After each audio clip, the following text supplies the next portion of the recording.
Welcome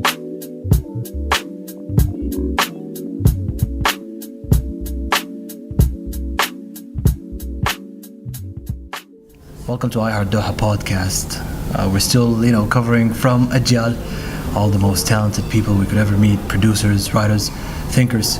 And today, Mr. Kailash, I'm very happy to have you with me on the show. My pleasure. Thank you so much. I know you're a busy man, but I'm glad you got a minute to just chill with us and tell us your story, Of course. Story. So, actually, I'm a big fan of the word freedom.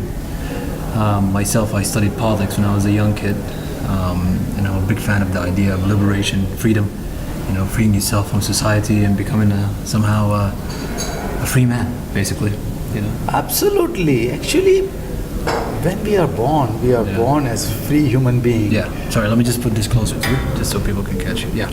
So freedom is the most precious gift of God. True. And so it is not negotiable. No gift of God can be negotiable. True. Freedom is non-negotiable. They say only God can create a free living being, and humans somehow objectify that and take it away, Yeah, God has created earth so we can walk freely on it. It has created air and sun. Everybody should enjoy freedom of using everything on the earth. We all deserve to do that.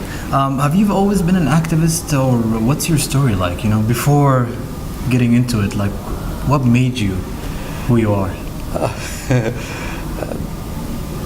Coincidentally, it was the very first day of my schooling when I went to school. Yeah. I encountered a boy my age who was sitting outside the school gate, and he was a cobbler.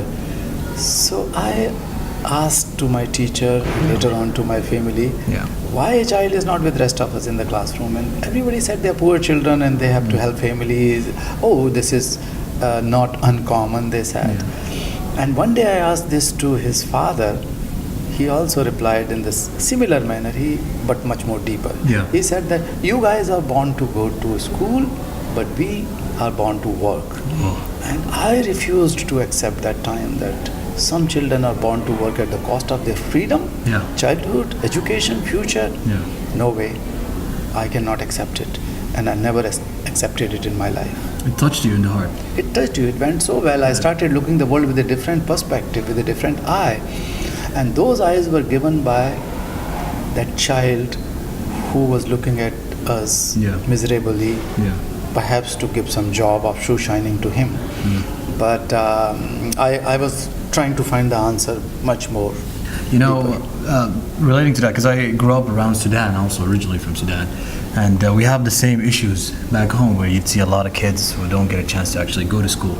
And I remember I would drive around with my mom, and I would tell her, Mom, why are all these kids not in school, And my mom was a teacher also, though. And she would tell me, not everyone has money to go to school.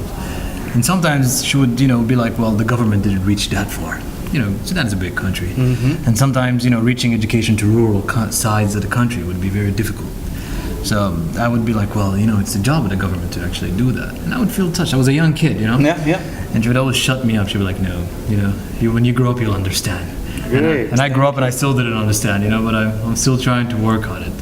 But going through, the story of the movie, it felt like it was very real, nothing scripted, nothing pre-planned, I felt like it was just a man with a camera chasing you around, you were raiding out, factories and stuff like that. Can you tell us more about it? Just so people get an image of it. Actually, it was quite frustrating for us, my team, in initial several months, because these people were chasing with their cameras without any script, without any storyline, and we were unable to understand what was happening, because there were so many things going on in the organization all the time, and they were filming every possible thing. And after a while, maybe after a year or so, they were able to build this story through these three children, and that was great. Actually, when I saw the first cut of it, I realized that because these people, Derek Doneen and his team, were very sensitive. They have never interviewed any child. They did not speak to children in front of the camera. Were they the first time outside America also, like something like that? Many of them went to India for the first time, or out of America for the first time. But ethically, they were very determined that they are not going to influence the minds of any child. So they were just watching from the distance, of course, they were spending some free time while playing, eating with them, dancing with them. Yeah. That they did. But in front of the camera, they did not ask anything. So what they have filmed, when we were talking to children and children were talking among themselves, was filmed. Yeah. And then they built their storyline. Very clever. Yeah, that's very clever, to be honest.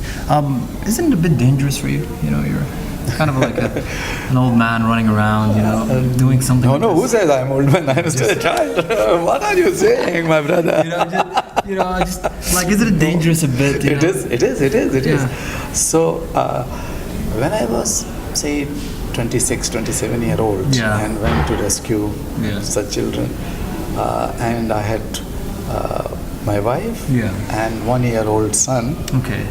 I did not feel danger that time. Yeah, you didn't feel Now danger. at the age of 64, what kind of danger I should feel? Yeah. So, actually, when you believe in something, Yeah. Age doesn't limit you. then right? you have to put every possible thing Yeah. in you to achieve that, to fulfill that. So I had a dream which I was chasing all the time, and my Yeah. dream and my mission was very simple and clear, that every child is free to be a child. Yeah. And so if we are not prepared to sacrifice to any extent, we cannot chase such a difficult dream. And since I had chosen the thickest wall Yeah. of slavery in the world to fight and break, then I was prepared for that. So dangers are inevitable to come. Especially in India. India is a very different kind of story, you know. It's like when I studied politics in school, we had to take like a whole class just about India. you Oh know. wow! In Sudan. No. I studied around here in Qatar, actually. Yeah, I studied right. international relations, and but then we couldn't finish the class because the professor had to leave the country, and I just left, you know, for my own personal research.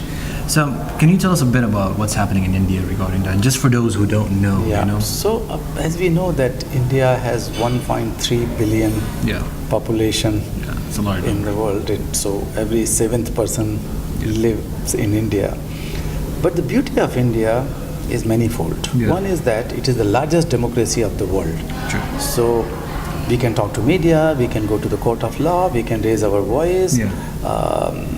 until it directly affects the vested interest. True. They can listen to it. Yeah. But in my case, it was directly affecting mafias and the slave masters, so they were reacting violently to it. So, but at least we have democracy. Yeah. Secondly, it is a diversified country. So Yeah. many languages, cultures, religions, so many things are there. They look diverse, but there is a unity in the diversity. Okay. That is something very special, which you cannot find anywhere True. in the The world. differences unite them. Yeah, in some differences way. unite them, and they also teach us how to live together, Yeah. how to survive together in spite of all those differences. So that has been a power, I would say.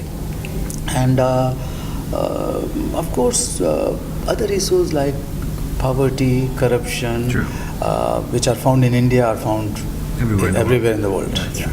Nobody's perfect. Everybody has their own Yeah, of havocness course, within of the course. state.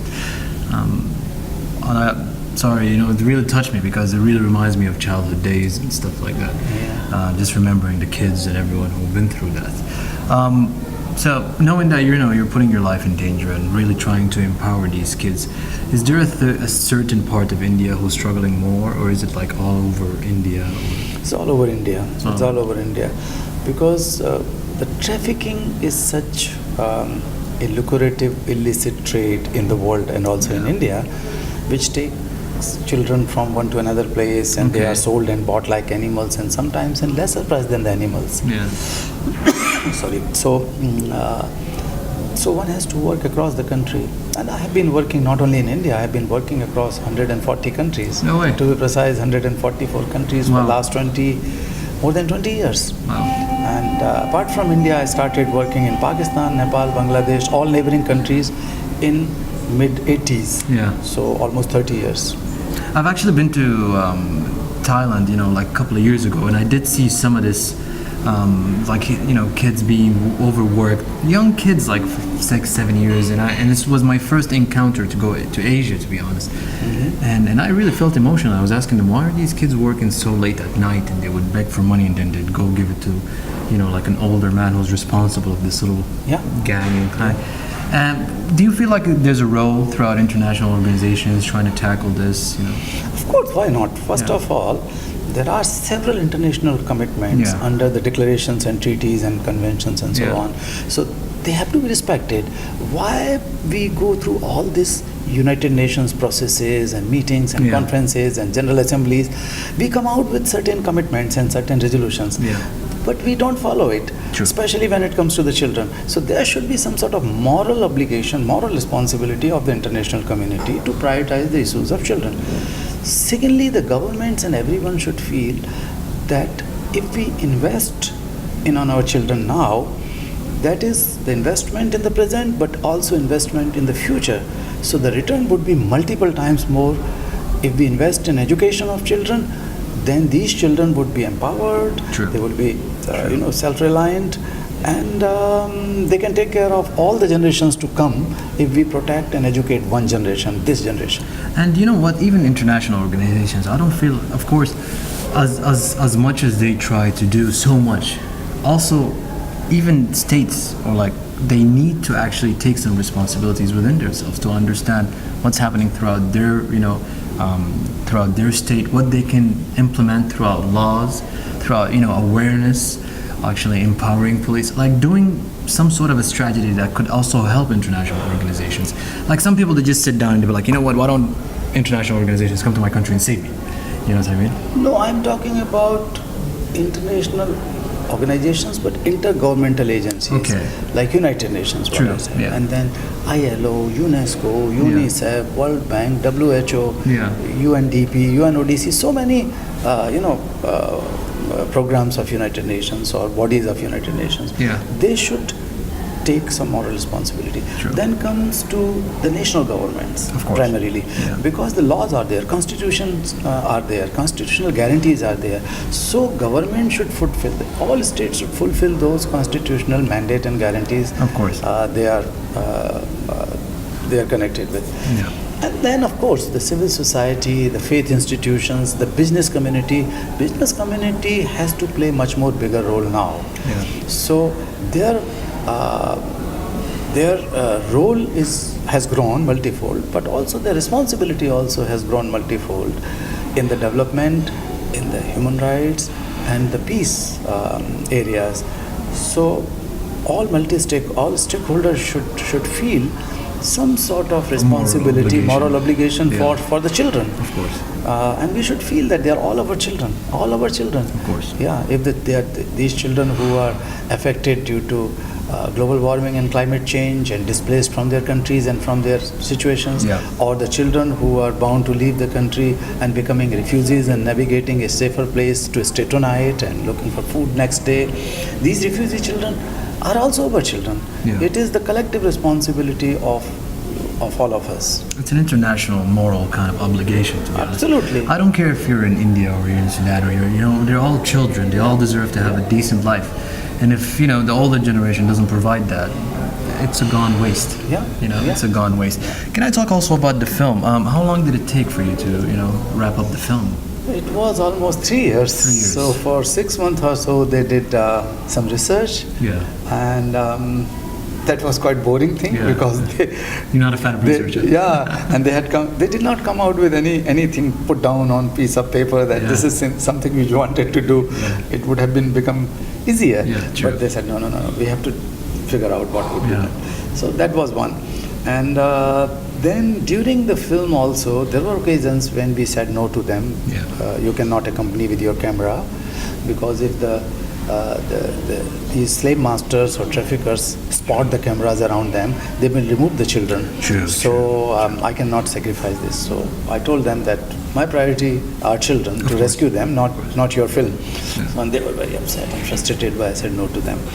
And there were many occasions when the film's director, Derek Donin, had to waste hours and hours with me